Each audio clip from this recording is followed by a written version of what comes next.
బంగారు ఊయల. అనగనగా ఒక ఊరు. ఆ ఊరి చుట్టూరా పెద్ద అడవి. ఆ ఊరిలో రామయ్య అనే రైతు ఉన్నాడు. ఆయనకి ఒక చిన్నారి కూతురు ఉంది. అమ్మాయి ఒంటి రంగు బంగారంలా ఉంది. తండ్రి సువర్ణ అని పిలిచేవాడు. సువర్ణకు చిన్నతనంలోనే రామయ్య 2 పెళ్లి చేసుకున్నాడు. ఆమె పేరు మందార. సువర్ణని చూసి అసూయ పడేది. మందారమ్మకి ఒక కూతురు పుట్టింది. ఆ పిల్ల పేరు ఆశ. ఆశకి బొమ్మలు తనకే కావాలి, మిఠాయిలంతా తనే తినాలి, గౌన్లన్నీ తనవే అనేది పాపం. సువర్ణ ఎంత పని చేసినా మందార తిడుతూ కొడుతూ ఉండేది. చిరిగిన గౌన్లు ఇచ్చేది, సరిగా అన్నం పెట్టేది కాదు. ఆశకి తల్లి పోలిక వచ్చింది. శరీరం నల్లటి నలుపు రంగు. ఇంటికి వచ్చిన అందరూ సువర్ణని చూసి బంగారు బొమ్మలా ఉందమ్మా అని మెచ్చుకుంటుంటే మందారమ్మ చూసి పళ్ళు నూరేది. మందారమ్మ అసూయ కోపంతో సువర్ణని ఎండలో పని చేయించేది. ఎలా ఎండలో పనిచేస్తే ఆమె శరీరం రంగు నల్లగా మారుతుందని మందారమ్మకి సువర్ణకి అన్నం పెట్టేది కాదు. పనిచేసి అలసిపోయిన పశువుల పాకలో కూర్చుంది సువర్ణ చూసి చీమలు జట్టుగా వంటి ఇంటిలోనికి వెళ్ళాయి. రొట్టె ముక్కలు తెచ్చి సువర్ణకి ఇచ్చి వెళ్ళిపోయాయి. పెంపుడు చిలక రివ్వున ఎగిరి వెళ్ళి జామకాయ తెచ్చి సువర్ణకు ఒడిలో పడేసి సువర్ణ అడవిలోనికి వచ్చింది.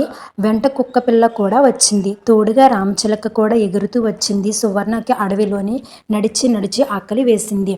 దాహం వేసి అలసిపోయి మర్చిపోయిన కుక్క పిల్ల పరిగెత్తుకు వెళ్ళి అడవిలో ఉండే అవ్వని తీసుకుని వచ్చింది. అవ్వ సువర్ణ ముఖం మీద నీళ్లు జల్లి లేపింది. అవ్వ సువర్ణతో తన ఇంట్లో పనిచేస్తే మంచి కానుక ఇస్తానని చెప్పింది. సువర్ణ పనిచేయసాగింది. సువర్ణ సోమరిపోతు కాదు. ప్రతి పనిలో శ్రద్ధగా కష్టపడి పనిచేసేది. ఎవరితోని పోట్లాడదు. ఒకసారి అవ్వ అడవిలోకి వెళుతూ గది నిండా బంగారు నగలు పెట్టి తలుపులు వేయకుండా వెళ్ళిపోయింది. సాయంత్రం అవ్వ తిరిగి వచ్చి నగలు చూసింది. అందులో ఒక నగ కూడా పోలేదు.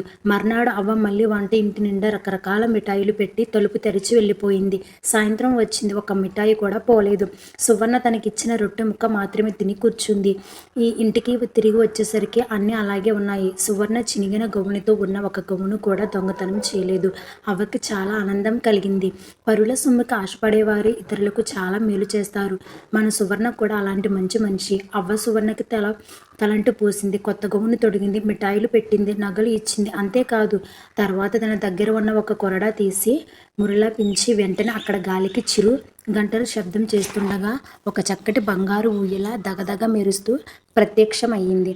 అవ్వ సువర్ణని చేపట్టుకుని ఆ ఊయలలో కూర్చోబెట్టింది. అమ్మాయి, నువ్వు చాలా మంచి పిల్లవి. నీకు నేను కొరడా కానుకగా ఇస్తాను.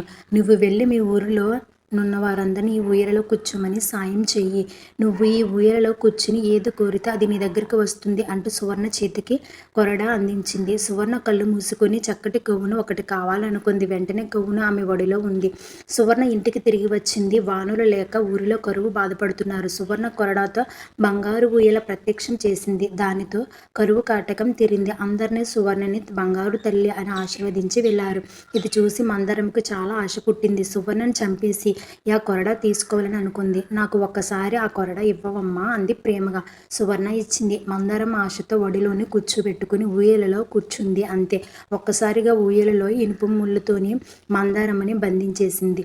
అడుగున రంపుతో మొనలు చుట్టూరా మంటలు. ఆమె అందులో కాలిపోయింది. అమ్మాయి, ఈ బంగారు ఊయల మంచి వాళ్ళ కోసమే. చెడ్డవాళ్ళు ఇందులో కూర్చుంటే వారికి ఇదే శాస్త్రి అని చెప్పి మాయమైపోయింది. ఇది చూసి ఆ ఊరిలో అందరూ చెడ్డ బుద్ధులు మానేసి మంచి నడవడికతో నడుచుకున్నారు.